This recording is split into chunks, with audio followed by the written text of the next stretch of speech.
Hey everyone, Corey from Aquariumcoop. I'm back in my studio. I've been away all weekend, and yeah, so I did smuggle something onto the plane, and we'll talk about that in a minute. Kind of letting everyone pile in here, getting our, how you doing today's out of the way, and the fish life.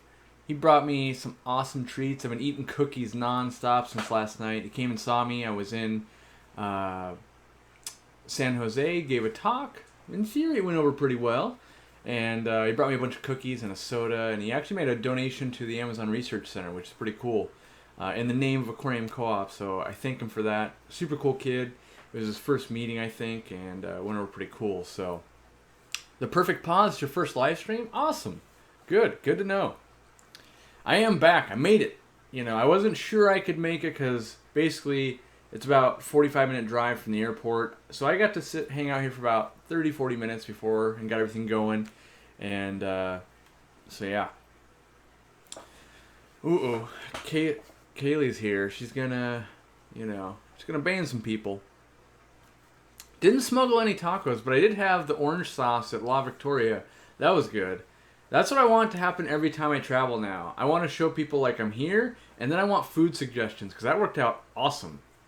Yes, I am back home now. For anyone, did I smuggle any weed? No, I don't do that. And even if I was going to, it's easier to get here in Washington than it would be in California. So, let's see. I've got a few announcements, I think. One of the biggest ones, Easy Green is now shipping internationally. Now, I've heard it won't go to Australia yet, but I've confirmed it's going to Great Britain. It's going to New Zealand, some things like that. So, if you've been waiting, you can order it. And yeah, it costs you I think most of these countries are paying about $6 for the shipping. But that's way cheaper than I could ever ship it to you guys, by leaps and bounds. I mean, the power of Amazon's pretty spectacular, so. Did I lose an hour while flying? I did. I totally did lose an hour. But, so truth be told, I'm only running this for about an hour. I haven't seen my wife in 3 days at this point. And she wanted to go out to dinner, and I said, I got to sneak in a live stream because I got back here on time. Ooh, Corey's going to become a food vlogger? I actually want to. I used to watch that guy, what was he called? He called himself the self-proclaimed snackologist or whatever it was. I could be that guy.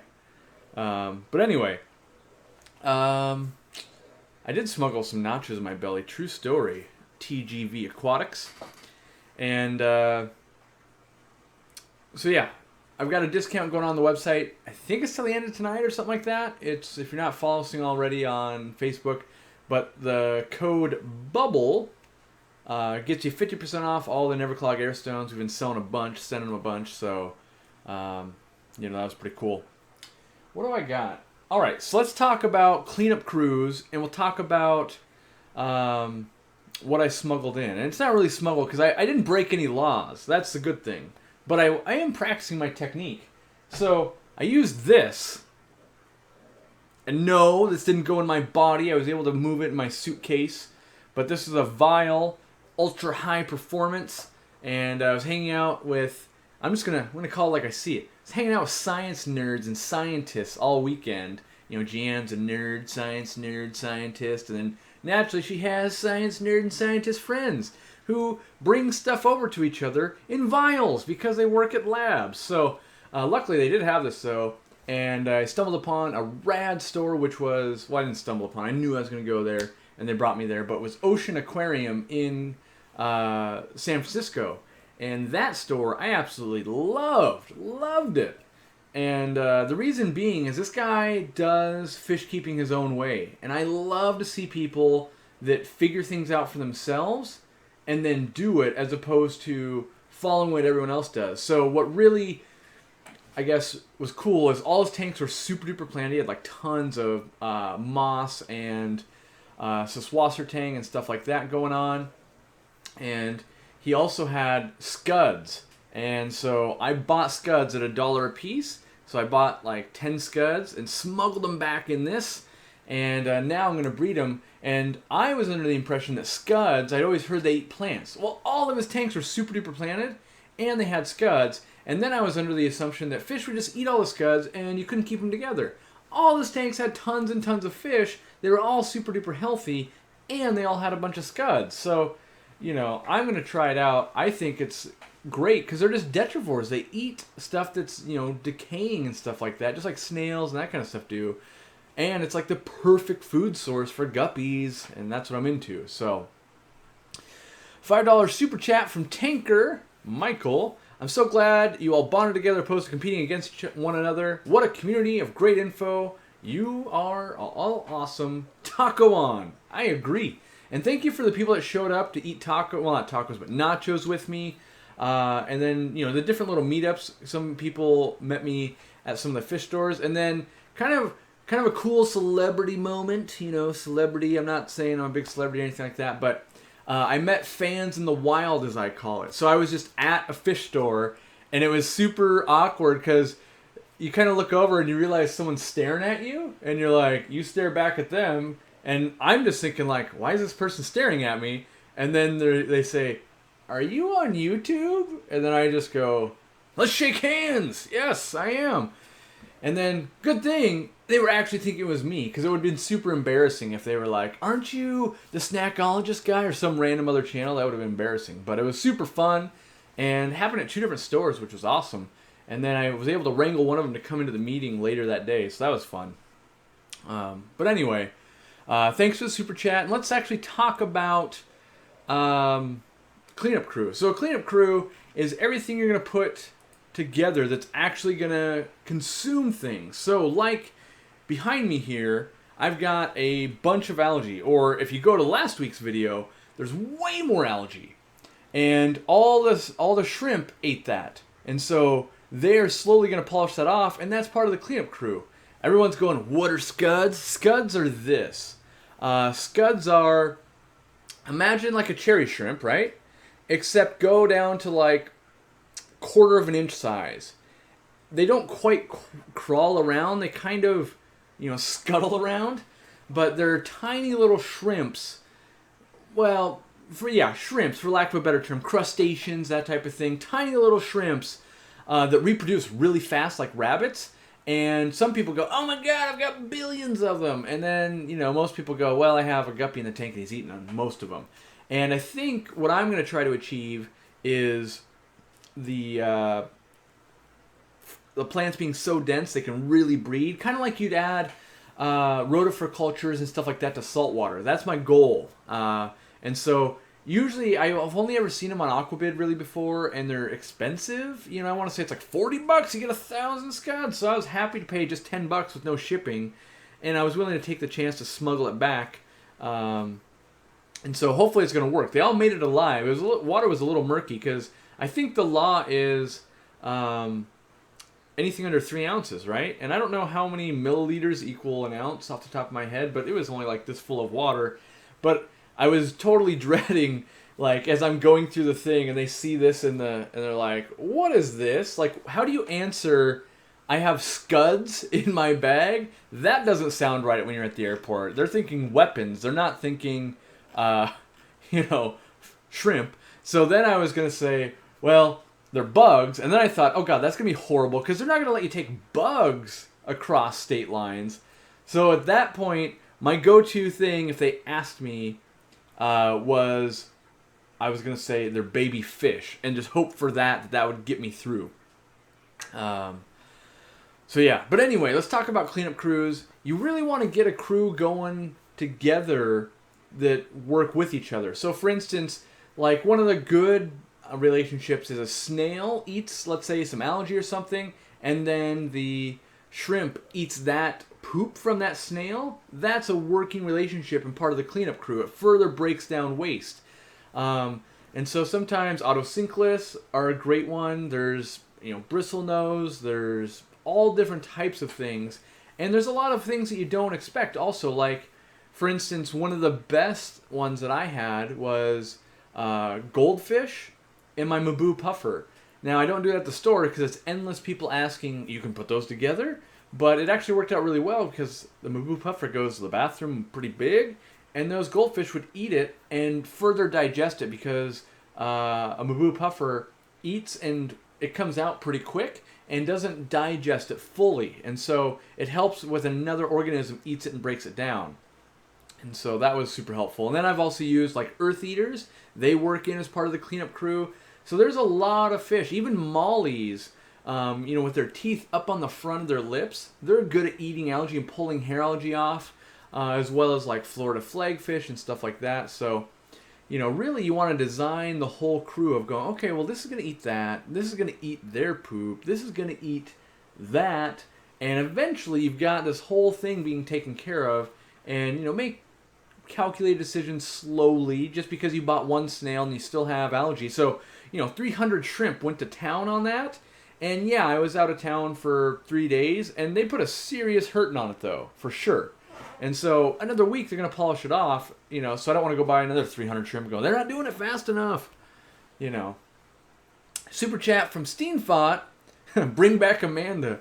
For sure, yeah. So if you guys weren't already, everyone, well, a lot of us were hanging out on Flip Aquatic, Slup Diesel's channel before. He's kind of doing the, as we've now dubbed it, the pregame show, where everyone kind of hangs out there, asks shrimp questions, and has a fun time. And then we all roll over to here, and then I drive it straight into the ground with a horrible presentation. That's the goal each week. We'll see if we can, if I can uphold my end of the bargain. So one of the questions that's coming out of the weekend is, did I tape my talk, that type of thing? I did tape all the audio. Lights were down, so I look super grainy. I think what I might have Jim do is kind of pair up my slides to the talk, and we'll get more images. And it's going to take a little while, though, because it seemed to go well. It's one of those weird things, I think. No one ever really walks up to you and says, you just gave the worst presentation I've ever seen. Please don't come back. Instead, you get people going, oh, it was great, I enjoyed it, so I hope it was good. But it did go 93 minutes long. I had planned for a 45-minute presentation with like 15 minutes Q&A afterwards, but it's usually a good sign when people are asking a bunch of questions and then I answer them, because normally if they're not having a good time, then they're kind of just trying to go, okay, don't ask questions, let's end this guy and get to something better. So we're going to try and get that up on a video for you guys. So let's start grabbing some questions. What's the best beginner cleanup crew? In my opinion, this comes from Heidi. In my opinion, the best beginner cleanup crew would be some type of snail. And I think the easiest ones are the Malaysian trumpet snail. They'll kind of burrow in through your gravel. They'll also eat algae up on the glass, and they'll clean your plants. They can also withstand African cichlids and really most things. You can put them in a bucket full of gravel, put them in your garage, and forget about them for 5 years. Put the gravel back in a fish tank, and they're still alive. The things are like bulletproof. And so yeah, that would be like my number one. And they're super duper cheap, right? So like a buck of snail. They kind of breed like rabbits. That being said, they only breed to how much food you're going to give them. So, if you're getting too many of them, cut the food back a bit, and that will help wrangle that in. But yeah. Let's see here. Want to see Murphy? I haven't even seen Murphy in a few days. Why are my guppies always female? Well, if they're young, like under 2-3 months old, they all come out female, and then they turn into males. Well, they don't turn into males, but they develop their male organs later. So that could be what's going on for you. Let's see. How do I keep my nerite snail from eating crebensis eggs? Usually they will just like fend them off. So maybe what you need to do is provide a cave with a smaller opening, because ideally what they want is a small opening like on a coconut hut, or maybe like a clay pot you make, and the female or male wants to get like right in front of it so nothing can get in or out. If they're laying them out in the open, that's kind of, they're out in the open. So that's what I would do. But yeah, I mean, realize that cleanup crews, when they get hungry, they might go after eggs and stuff like that. But in general, I'd still rather have them working for me than not having them at all. Madeline says, Scuds have taken over my 20-gallon long red cherry shrimp and CPD tank. How do I get rid of them? I would probably use something like a few guppies and things like that. But my question would be, why would you want to get rid of them? I would say maybe you want to dial it in so you have less of them and not so many of them, but I view them as a very good thing because they are breaking down waste even further. It's kind of like, in your garden, you just go, oh my God, I've got worms in there. And really, you want lots of worms, and you wouldn't want to get rid of all of them. But if you could add a micro predator to it, whether it's a guppy, let's say it's a sparkling gourami, something like that's just going to go, just get them. Eventually, they'll get on top of that population. And I have not tested this, but I would suspect that they're more dopey than cherry shrimp are. So in theory, the predators are going to go after those because they're easier prey first. But yeah, that would be my guess. I've only ever kept scuds once before, and I made a ton of them. But at the same time, all the information was telling me they ate plants and, that a fish colony would decimate them. So I was keeping them in their own 20-gallon tank and using them to feed as opposed to inoculating a tank to cultivate them. Let's see. Is there any fish that are good for a cleanup crew? Yeah, I would say Otocinclus, most plecos, Corridoras are in that crew for sure. Loaches would be in that crew. Goldfish, Juraparis, some of like giraffe catfish, even though they get huge because they churn the substrate, I consider that to be part of the cleanup crew. Some real oddball cleanup crew, clams and like wood shrimp and bamboo shrimp because they're filter feeders. That's part of a cleanup crew we normally don't think about, but they're actually helping to polish the water. Sometimes in koi ponds and stuff, you use clams to clean up green water. So there's a lot of ways to kind of start putting these different organisms together to work in conjunction. And you could see how, like, if you had green water in a pond and something eats it all and turns it into poop, it's actually good to have something that would eat that poop and break that down further for you as well. Because it went from green water that was healthy and helpful to now it's kind of something that's harmful, break it down to where plants can use it and complete that cycle. Do I like Miramo moss balls? I do like Miramo moss balls. I kind of want to order like 1,000 of them and do a big tank of them, but I feel like I'd spend a ton of money and then be like, well, that's kind of done, Brian asked, Corey, is there Sasquatch where I live? No, there's only Sam Squanches. That's a shout out to my wife. That hopefully made her giggle. Am I a good cook? I don't think I am. Well, to be fair, I don't know if I'm not a good cook. I just don't do it very often at all. And so I have made some things before, but in general, I don't enjoy cooking. And I think there's a big difference. When you enjoy doing something, naturally you tend to do it a little better. And I don't enjoy cooking at all. So, yeah, I always, I've told this before. I always, my New Year's resolution, I'm going to learn to cook Indian food. I'm going to learn to do this and that. But the reality is I probably won't. So, rainbow sharks for a cleanup crew? Yeah, I would say so, especially in like African cichlid tanks and stuff like that. And I want to shout out to Danks Tanks. He actually provided the idea for tonight's live stream. He said, "What about a live stream about cleanup crews?" And I said, "Yeah, let's do it." It made sense because I was smuggling scuds, so to speak. And so yeah. Maggie says, corridors are really good at turning over sand substrate. That's true. Also, German blue rams and apistos will churn fine substrate. That's why they actually used to call them microgeophagus, because they thought they were related to geophagus because they'll sand sift also. But it's got to be very, very fine sand to do that. What is a good cleanup crew for cold water tank with minnows and goldfish? I would probably build a crew off the top of my head, just right off the bat here, with Japanese trapdoor snails, maybe a pandagara, maybe a reticulated hillstream loach, probably some dojo loaches because I think they're awesome. And dojos, in my experience, don't eat snails. I'm trying to think if I can think of anything like extra oddball where it's like, oh man, wouldn't have thought of that. Got to be something.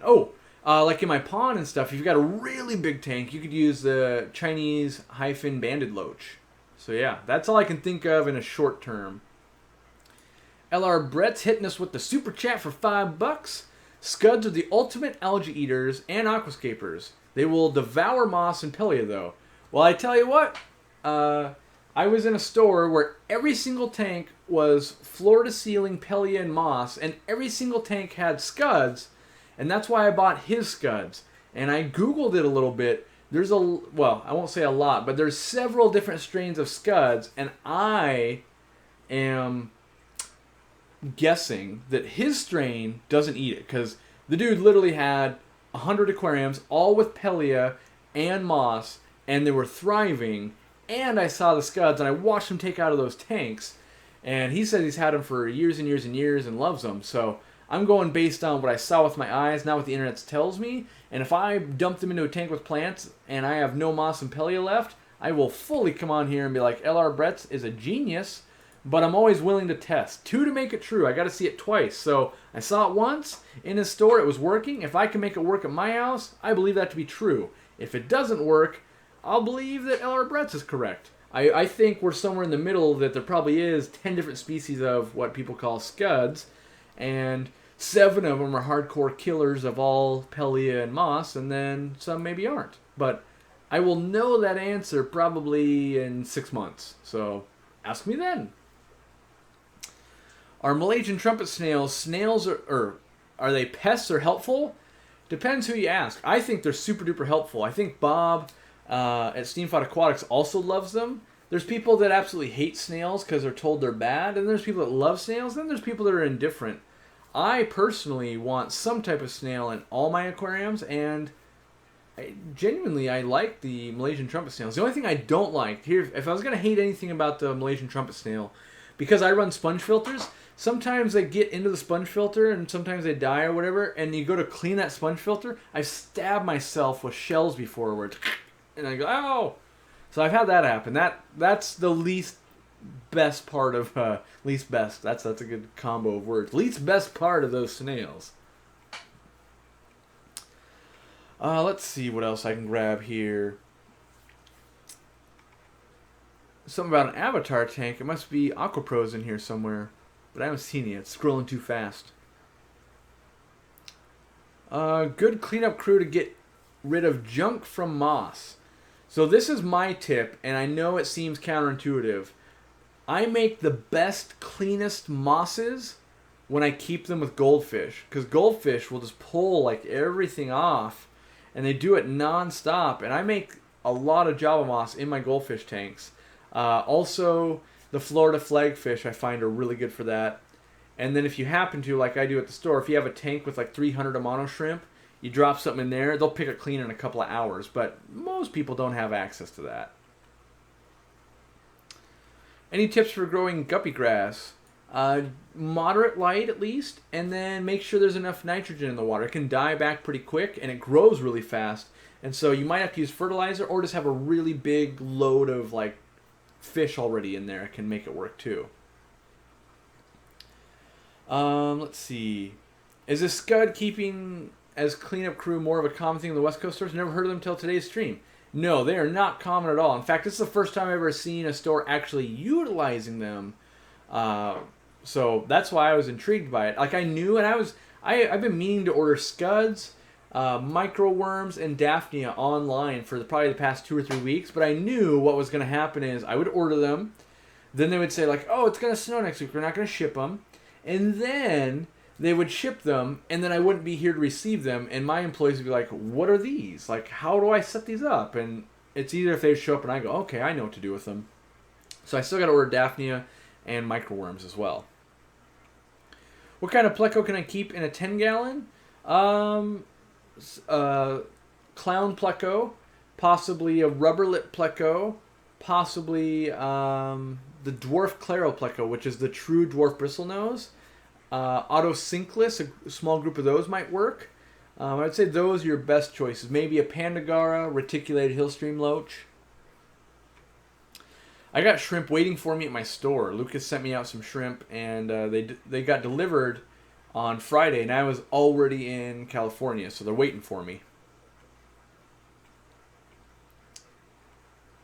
Let's see. Is any superglue gel aquarium safe? I don't know if any are. I would say most probably are, but there's probably some that aren't. And so I'm always super cautious to go, I can only recommend the one I actually sell, but any that have the same active ingredients should be okay.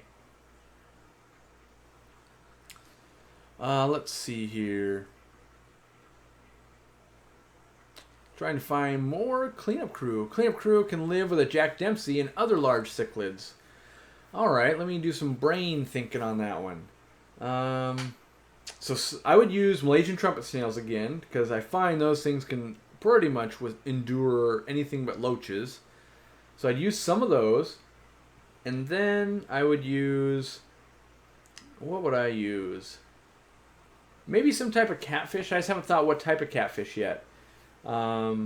Maybe like a Raphael catfish. They could do some cleanup work after hours.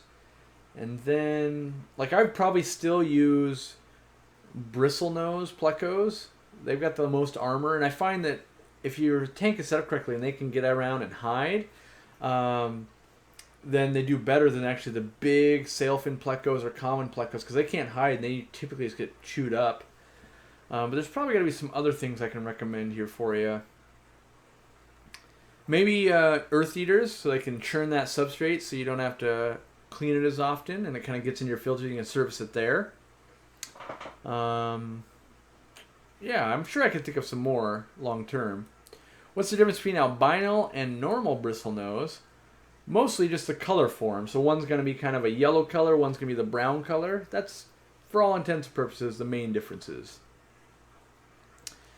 Bright light for a 55-gallon tank. The Fluval 2.0 is one I'd recommend. Plants or fish first? I would recommend doing plants first.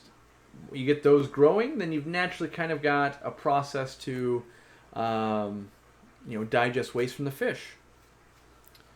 Corey, what's the best hair algae that's not shrimp? What's the best, I'm guessing, for hair algae? I like Siamese algae eaters a lot, and if there's not other fish or they're semi-aggressive fish or can handle a little bit of rowdiness, I like Florida flagfish a bunch. But you wouldn't want to put them with necessarily like guppies. They would probably tear them apart. But like schooling fish and that stuff tends to work okay. Let's see here. Who is the man to talk to buy Java Moss for my shrimp tank cycling? Probably Aquabid. I'd be buying it on Aquabid if I needed to buy some. I mean, unless your local store carries it. But it runs out all the time. Good cleanup crew to help with brown algae. My favorite go-to would be snails and autocinclus. Autocinclus work wonders on brown diatom algae, and snails will eat almost anything. That's why it's so easy to recommend, because it's like, oh, you got that? Delete that. Oh, you got that? Delete that. So, are cichlids and tiger barbs a thing? Well, I would say maybe like dwarf cichlids and tiger barbs can be a thing, yeah. David says, cleanup crew for cleaning after a sailfin pleco. Once again, snails, but anything that's kind of a larger fish with lots of poo, goldfish do work wonders. You might say, well, what happens when they get big? Then they go to the bathroom. True, but maybe you can find a pond or get back to the store, buy another small one, something like that. But yeah, they work out awesome. How clean does a tank need to be for koi? Not any cleaner or less clean than other fish. It's just typically that koi get large and you need to do more water changes and servicing typically to keep water parameters within acceptable conditions. And koi can be really hard on plants and other fish sometimes. And so those are the main things you run into. Cleanup crew for an all pleco tank. I'd be using shrimp and snails. They'll further break down that waste. And a lot of times I'll breed shrimp and plecos in the same tank. You guys see me do it in 2 different tanks out there. And there's snails in there too. That's where it really breaks down that waste to the finest levels in my experience. 600 people watching? Is that a true statement? Can anyone confirm that? That seems impossible. 610. That's a new record. That is a new record. That's amazing. I don't have anything to... Here's what I got. If you were here, I would share a thanks a lot cookie. So my employees should like me tomorrow. I bought a ridiculous amount of Girl Scout cookies for my employees. So any employees that are watching, know the cookies are coming. Corey's bringing the cookie pain. So Nathan, with the super chat, Corey, your opinion on the Fluval Flex 9 and 15 gallon. I need a tank for work and seriously considering the 15. Would love to hear your thoughts. So I'll say this. Let me start by saying I personally have never set one up in my own possession. The next sentence is I can't keep them on the shelf. We sell them super quick, and Hagen themselves are sold out. I'm always trying to buy and restock. So they're selling really well, and that's usually a good sign they're a good tank. And I don't think I've heard a single complaint from a customer yet. And they got lights to grow low to medium light plants, and they're overall a pretty decent kit. That being said, my favorite kit on the market currently is the Fluval Vista. Same company, but it comes with the AquaClear hang-on back. It's got rounded glass. Comes with the heater as long as it's a 16 or the 23 gallon. Lights that can grow plants. It's just, I don't know, it's my favorite kit. If no one has kept fish before, something like that, like, here, take this, you will be successful. For, you know, if it's a work tank and it's going on a desk, that 9 gallon probably is perfect, honestly. So, yeah, I think you'll like it. Can you order from Aquabid for Florida? Yep, you can. Yeah, it's so Aquabid is eBay, but for fish stuff. So if you're just a person, you go, I got an extra air pump. You could throw it on there. Someone's going to buy it. Then you're going to ship it to them. And as long as you'll ship in the United States, most people will, you can get a lot of stuff. And so, you know, it's cool to, you're buying directly from hobbyists and breeders and stuff like that. So it's a good place to find some stuff. Which cleanup shrimp will survive in 82 degrees that won't eat my Riccia? I haven't had experience with shrimp actually eating Riccia. Is it melting back from the temp or something? But I know I've kept Amanos at 82 before, and I've kept cherry shrimp at 82 also. You know, they don't love being there, but they'll handle it in my experience. Let's see here.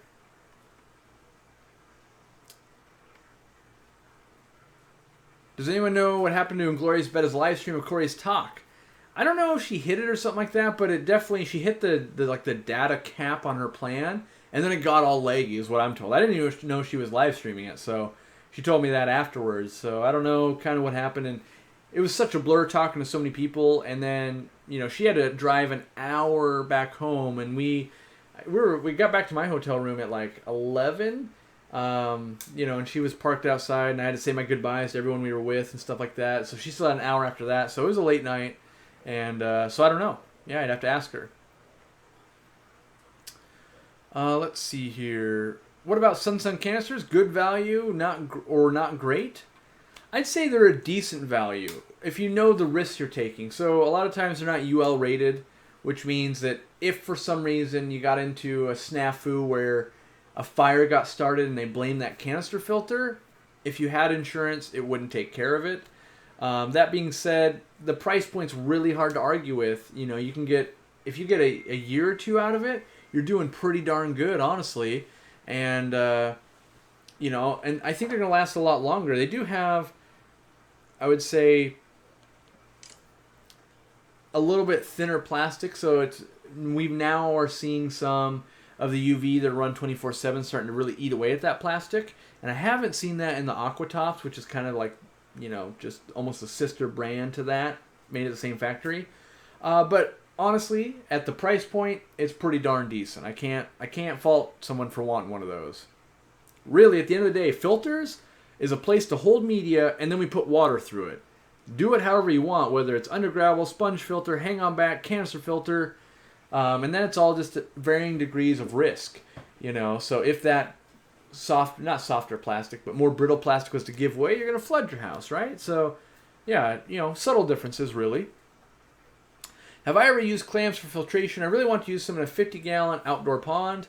I've never used them for filtration. I have kept them before, and I have to feed, like, Hikari first bites and stuff into the water and try and supplement and feed them, because once they clean up that green water, you're kind of in for a problem. How many microworms do you need? I could ship you a couple of ounces. I do a ton of microworms, have a couple of videos coming out on it. I have maybe 5 or 6 5-gallon buckets full. Wow. That's a lot of worms. Fish in the corner, I just need like anything. Like if you were to fill this halfway, because you know how easy they reproduce. If you were to fill this halfway with, you know, either some oatmeal and some worms or some, you know, mashed potatoes and some worms, and send it to my store, that would be great. And then I can get my cultures going and stuff like that. That'd be super, actually. It'd save me from tracking it down. That'd be awesome. Mario's asked, other than scuds, what are some small organisms you would consider safe and good for a planet tank? Example, maybe Daphnia. So yeah, Daphnia, Cyclops, and I know, so actually what was in this vial before I got a hold of it was a culture of seed shrimp. And I didn't take any home, but I suspect those would be safe for the planet tank as well. And most of the time we're using all these things for kind of foods. That's really why I want it, is kind of a food source for my guppies, the scuds. But they're also going to eat stuff for me. Snails or limpets. You know, that's kind of the snail that looks like it's almost been smushed to the glass already. Kind of a cone shape, but conch shell looking, flat to the glass. I actually like limpets quite a bit. So in my opinion, I actually view planaria, glassworms, things like that as beneficial. A lot of people try to get rid of them, and they're saying, oh, they're going to kill my fry and do all these things, but the reality is I'm not sure I've ever really witnessed that, especially for like the livebearers and stuff I keep. I could maybe see a problem with shrimp and stuff like that, but you know, I think we're led more by fear than we are by, it's actually harming me. So let's see. Thoughts on a Fluval Edge? Not my favorite tank. Those are the ones that basically have the tiny little opening, right? And if you go back in some other videos, you can hear me rant pretty hard on those. Yeah, hit that like button. We're hitting a new record. Why not? Sounds awesome. Love these videos. Just got some never clogs. Smeds Pets. I hope you use the promo code BUBBLE, because that gets you 50% off this weekend. At least I think till midnight or something. I don't know what I set the exact promo for, but you can thank Allie for that one. Corey should probably be sponsored by his honest reviews on equipment. The problem is no one would sponsor me because I'm honest. You know, like everyone does this. They go, hey, I want to send you 10,000 packages of Girl Scout cookies, but I also want you to paint us in a good light. And you can't be honest when you do that. So that's why I gave up kind of doing any reviews where they send me equipment. Now I just purchase equipment and I tell you if it is not good or is good. And yeah, I can't think of a better way to do it, because part of the problem is by saying, you know, this is the best water bottle on earth, I'm kind of implying other water bottles are bad. And that's not true either. It just might mean I haven't tried those water bottles. But, you know, if we're going to get serious here, I only like the water bottles with like this kind of top. And it's a horrible waste of plastic, and my wife hates me for it, but it's the easy grip and easy sip. Flip and go. If I'm not a flip and go kind of guy, I don't know who is, you know. I feel like I just climbed a mountain after I do that. Anyway. Alright. Blessin87 says, I've got a planet tank with a 2-inch layer of ADA aqua soil, not stirred up since over 9 months. Will I kick up any hydrogen sulfide and end up killing my crystal shrimp? Possibly. So if you go in there and stir it up, that might happen. My advice to you would be don't touch it. You know, you might get a little bit if you're replanting some stuff, but, you know, so you've got hydrogen sulfide gas going on, but you also have anaerobic bacteria going on down below too, which, yeah, digest some nitrates and stuff, and you're going, hey, my plants want those. But overall, I think you have a way better set of bacteria going on there that's actually very beneficial to your aquarium. And so this leads back to my ocean aquarium trip. I got sidetracked with Super Chat money because I didn't want to lose those. But what I really liked about his store is he doesn't do water changes. And you're going, okay, yeah, okay. But there was one tank that was 25 years old. There was other tanks that, like display tanks, where people are like, wow, how do you do that? And they hadn't had a water change in over 6 years. And I think part of his success, and that's the thing, is I'm always trying to re-engineer, like, what part did they do insanely right? Because his tanks were amazing. Like, there was no unhealthy fish. The plants were all, like, picturesque. And he wasn't fertilizing except for like a little bit of fertilizer in the soil every once in a while, but he was using all that fish poop. I think where he was really going right was all his sand, or not his sand beds, but his gravel and stuff like that was like 6 inches thick. So he's using the deep sand bed method. And, you know, I didn't have a TDS meter, so it's not like I was testing his total dissolved solids. But you could look at his whole store, and it was amazing. And if he hadn't told you that he hadn't changed water in 6 years, 25 years on that tank, there's no way you would have said, oh, it looks like it hasn't had a water change in a while, because those tanks looked super duper clean. They were super duper planted. All the fish were super duper healthy, and it was really cool. And, you know, I was talking to someone else, and, you know, they always, you know, I love when people bring up my own, like, what I say is like, well, that's what nature does, right? Like, no one's really changing that water out in the wild. It's kind of a well-established working ecosystem that filters through that water. And, you know, lakes, if they don't get any injection of water from, like, an outflow, they only get rainwater. Everything has to process through, and we're always worried about the stuff we can't test for. Well, in theory, plants are, like, one of the best things on the planet to take stuff out of water. We literally use them in our sewage facilities to clean the water back up from all the chemicals we dump in. You know, and when I say dump in, one, we put in chemicals to break down, you know, human waste, right? But also there's so many chemicals in that water from just the fact that when we go to the bathroom, we've taken medicines, that's ending up in the water, and the plants really detoxify stuff. So I think there's some concoction or algorithm or formula to, you know, deep sand bed method plus tons of plants plus, you know, the right mix of fish and the right water structure and the right amount of food, all those in harmony was really magical to me, and it made me really want to strive back to it. And on a cool note, I reached out to Charles Clapsaddle before I left, which would have been about like Wednesday. And in theory, I get to go visit his farm in late August or something like that. And I'm really excited because his fish farm is unlike other fish farms I know of in the fact that he doesn't do water changes either. So he mass produces fish. He wins all the shows he enters for live bearers, the biggest mollies and swordtails and platies you've ever seen, wins awards. He's being judged by hundreds and hundreds of people, and everyone comes together and says, you have the best. And he never changes water. What he does, he tops off for evaporation. So he loses about 2% of water every week in his greenhouses and stuff like that. He tops it off, but he also never water changes. But his system uses tons and tons and tons of plant filtration also. So I know that's the path I want to take my fish keeping hobby down slowly. I'm not going to make radical changes, but I want to learn to become, both these guys are getting up there in age, I think 60 and older, and they've been doing this for many, many years, and they've evolved their own system to do this, and it's working out really well for them as far as I can tell. So, pretty excited about that. Best cleanup crew, guys, for an aggressive Mabuna tank.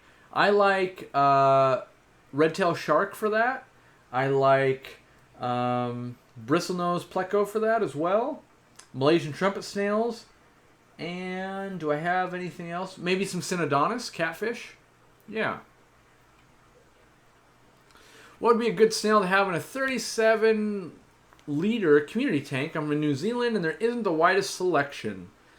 I would try the ones out of the top of my head: Malaysian trumpet snail, red ram's horn snail, because they look awesome. Hopefully one of those two. And if not, even just basic pond snails are awesome. Got a super chat from Nike 12,000.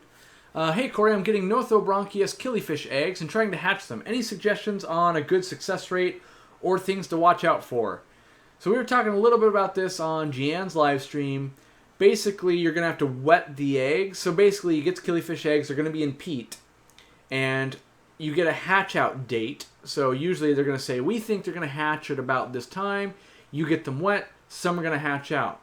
What you want to do after that is after you hatch some of them out, go ahead and kind of wring them out a bit. Not super duper tight, but you know, get a lot of that water out. Put them back in the bag, seal them up, and then try again like a month later. And then do that again a month later. Because what nature does is it has those eggs so they can survive the drought.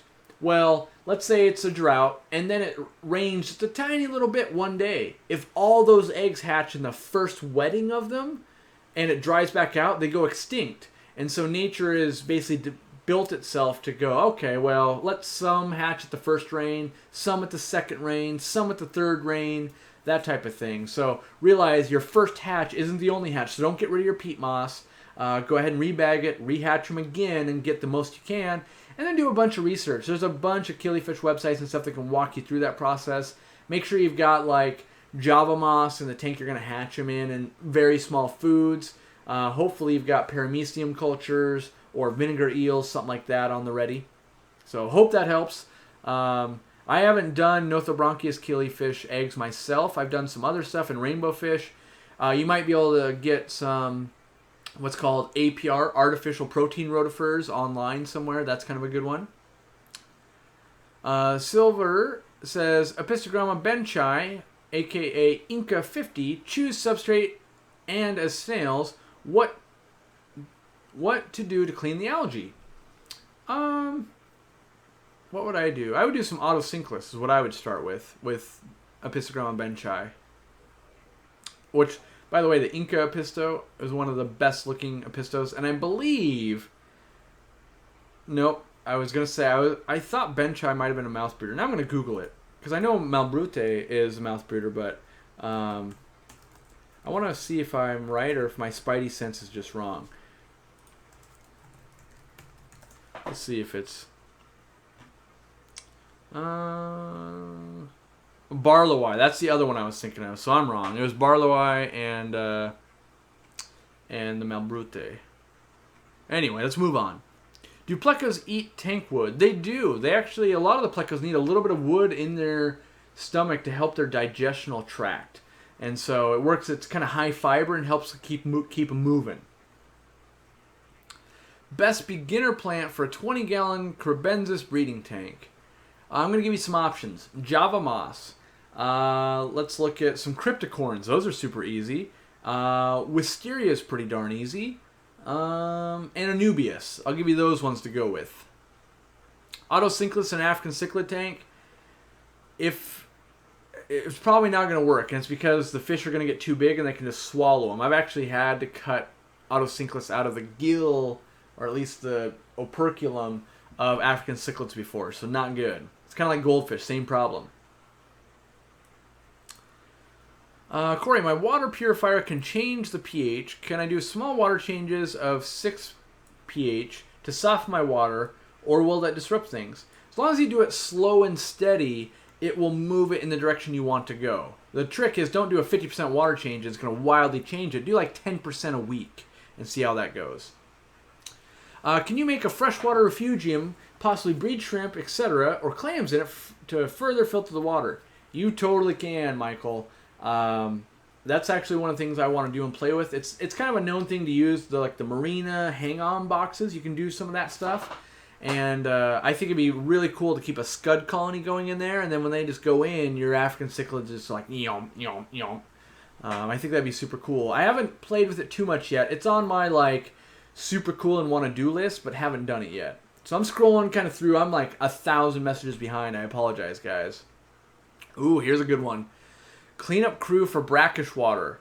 Now, let's start by saying I don't really keep brackish water, but here's the things I can think of. For sure, one of the best algae eaters for any kind of hair algae, fiddler crabs. They're amazing at it.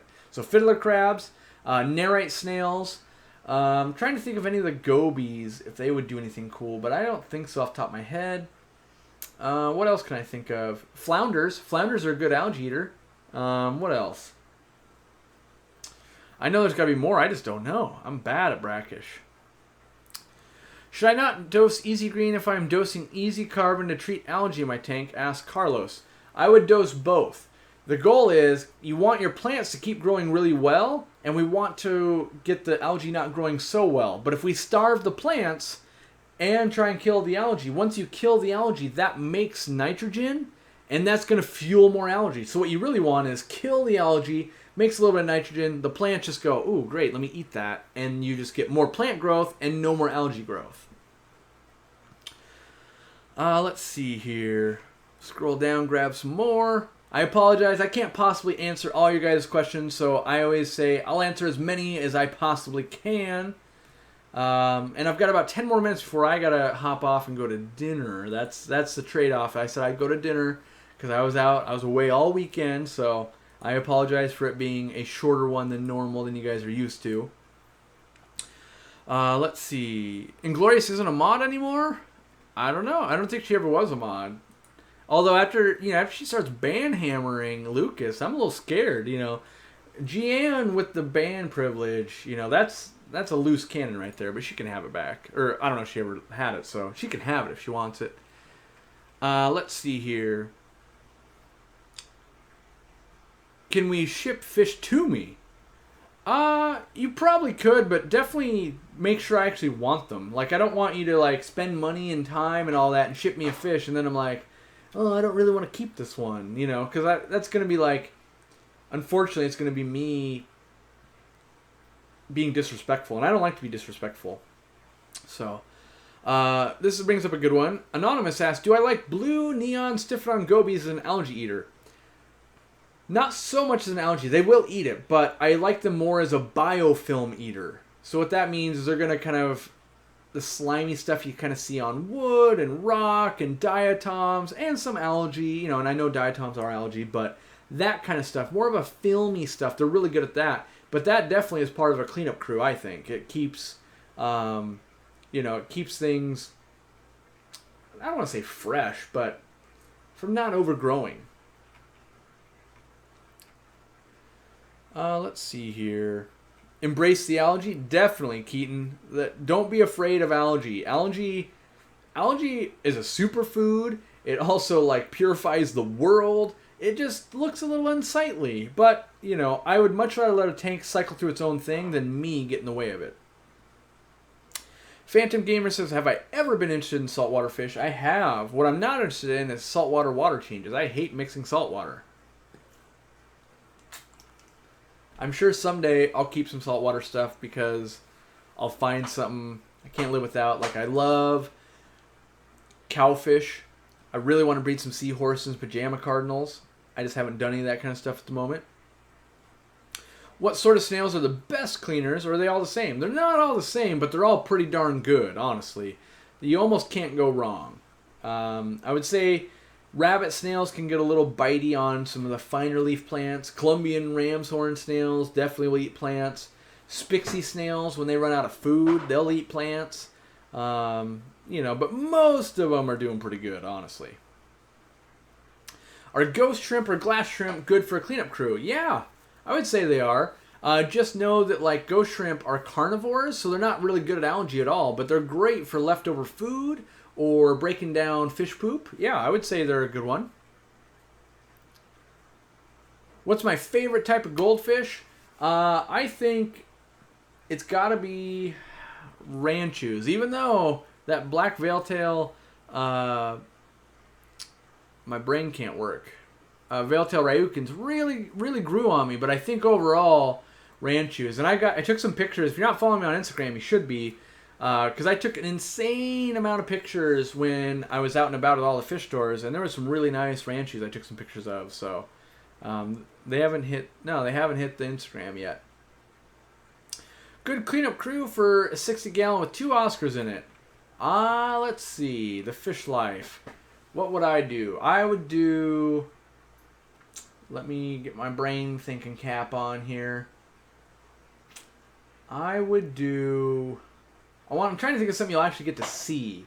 Because if I just tell you Raphael Catfish, it'll do some work, but you're never going to see that guy. There's got to be a catfish that I would like. 55-gallon, and it's probably got to be a singleton. I would probably get a Synodontis eruptus. I know it's an African catfish, but it should be able to hold its own, and it would do you some good in there. So I would look up a Synodontis eruptus. You could also go with Synodontis decoris. Yeah, I would look at those. Those are the most easy ones. Or the Synodontis zebrates, the hybrid they sell at PetSmarts and Petco's. Those are some of the easiest to get a hold of. Mackenzie says, just wanted to thank you for introducing me to Select Aquatics, getting my first live bears in a long time on Tuesday, and I'm super excited. Awesome. You'll be glad to hear that my next trip, which is, I think, it's about 30 days away, I guess, the first week of April, I'm actually going to Colorado, and I'm going to do a fish room tour of Greg. We're kind of, I won't say longtime friends now, but, 5 or 6 years, and I haven't been to his fish room since I've been a YouTuber, and so I only took pictures last time I was there. And so yeah, I'm looking forward to that, documenting a bunch of stuff, talking business, and just nerding out and probably buying everything he's got, because I'll be like, I want one of all these again, get me on the wait lists. And so yeah, but I'm glad you're back into live bears. One live bear nerd at a time, building this crew. My mom is telling me to get back to work on my report due tomorrow, but I'm not going till the live stream is over. Well, it's a good thing it's only 4 more minutes. Then you can get back to the grind and, get it done. Best way to get a dragon goby to eat. Dragon goby as in like the brackish water one? I would probably say offering it some frozen krill or bloodworms is what I'd be trying. You're right, Joel. Joel's the one, he shot a video, if you haven't seen it yet, on his channel about unboxing the Easy Green. He was the first person, he helped me a lot actually. He was the first person to get the Easy Green internationally. He checked every day for me because I couldn't check it. It would just say like, on my Amazon screen it says like, yeah, it's available for international shipping. And then everyone says, no, it's not. And then he messaged me like a week ago or more, or whatever it was, and said, I can order it. So he was helping me by checking every day, which was super helpful.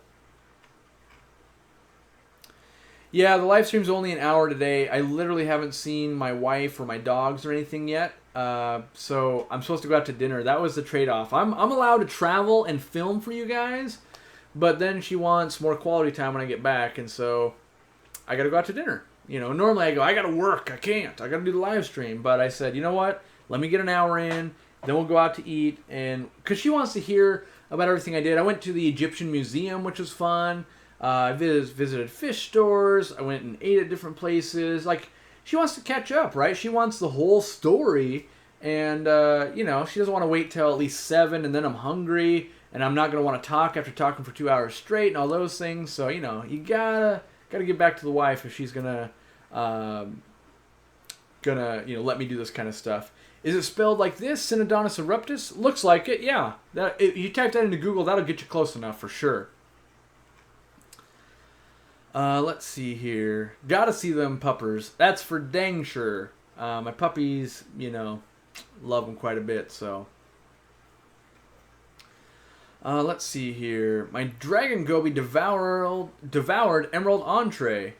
Yeah, emerald entree is actually a good food. I just find some fish don't like the veggies that are in it. But if you can get your fish to eat it, it's actually pretty good, honestly.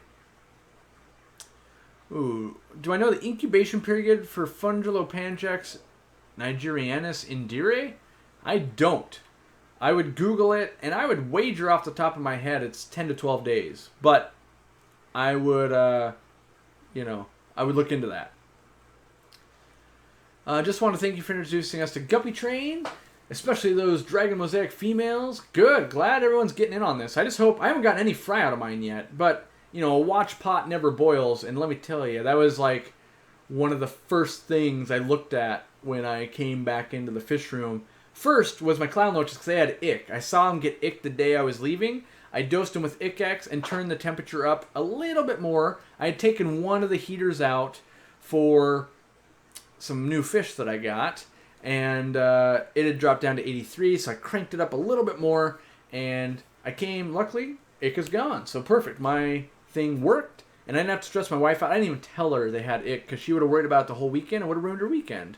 So let's see. The latest drama at the fish warehouse, so to speak, is for some reason there is a sign in our front yard that says they're putting in a water meter. No one else on the block has a water meter, so I don't know if they just somehow know we're using a ton of water, or we're just, because we're at the end of the road, if we're just the first one to get our water meter. So I definitely got to dial in how much water I'm using, and it's great. Like, I didn't even know about that till after I'd already planned to visit Charles Clapsaddle and this other guy, and I already knew I wanted to bring my water usage down. Now I've got an incentive to like, well, we have to pay for water. And I did the math. even if I do the same water change that I'm doing right now, my water bill would only be $250, which when you're running an entire building of fish tanks is not unreasonable. But nevertheless, I still want to get my water footprint down to what I, need, as opposed to what's just easy to press a button and make it change water. So, the Fish Life, loved my speech last night. Well, thank you. I'm glad you attended. I'm glad it was worth the drive. I don't know how long you had to drive, but I'm glad that it was worth it. That's always my biggest fear, is that, people travel from a long way and then they go, oh man, that guy was terrible. Like, I'm really, I try really hard to make sure that doesn't happen. So if it does for some people, unfortunately, I tried my hardest. That's what I do. So, all right, it's 6:01. I've got commitments I got to get to. And thanks for hanging out, guys. I'll be live next Sunday. I've got videos coming out this week. As always, leave comments down below. If I didn't get to answer you, I'll try to answer you in the comments. Suggest topics. I like that. That's why we got this topic tonight. Thank you for everyone who super chatted. Still got to figure out what I'm going to do with that money. Going to make something fun happen. But yeah, so... Oh man, hold on. I got one more special customer. Lillian, age 9. Allie has helped me with the STEM project at Algae. It's hard to keep track of all the things and balance my tank. Do you feel overwhelmed by what is needed to keep your fish healthy? So Lillian, one of our in-store customers who is just adored by all the staff, no, I don't get overwhelmed. I look at it as I'm learning. And so I just know that a year from today, I'm going to know more than I knew yesterday. And eventually, we learn enough that a lot of things just come second nature to us. Like, eventually we had to learn how to walk, right? Now we never even think about walking and running and driving a car, which you haven't experienced yet at age 9 probably. But when you do things enough, it just becomes second nature. You don't have to think about it anymore. So while you're learning something, though, like I remember when I was learning to drive, it's so scary, right? But, now it's not scary at all. And so new things are always scary and seem like you're climbing a mountain to get to the top. But, once you get there, not so bad. The downhill's pretty easy. So, all right. Well, thanks for hanging out, guys. Wanted to get that last question in. I'm a sucker. If you're under the age of 16, let me know. And I usually really try and answer your questions because, you're my future. And so I desperately want to help you. But thanks for hanging out. Use the Bubbles code. Make sure you're subscribed to us on Facebook and Instagram and Twitter and YouTube if you haven't already. We set a new record, over 600 people. That's amazing. And I look forward to seeing you guys next week. So let me find the button I got to press to end this shindig. And I get to go out for dinner. So I'm kind of excited because I'm really hungry and I've been eating airport food. So thanks again for everyone who showed up at the event last night. Is it last night? Yes, last night. That meant a lot to me. People wearing Aquarium-coop shirts and just, all the selfies and stuff like that made the trip for me. And so I hope to see you guys when I speak in Colorado, which is April 9th, I think. I don't know. I got to look it up. I'm going to get that on a calendar somewhere. So, all right. Thanks, guys.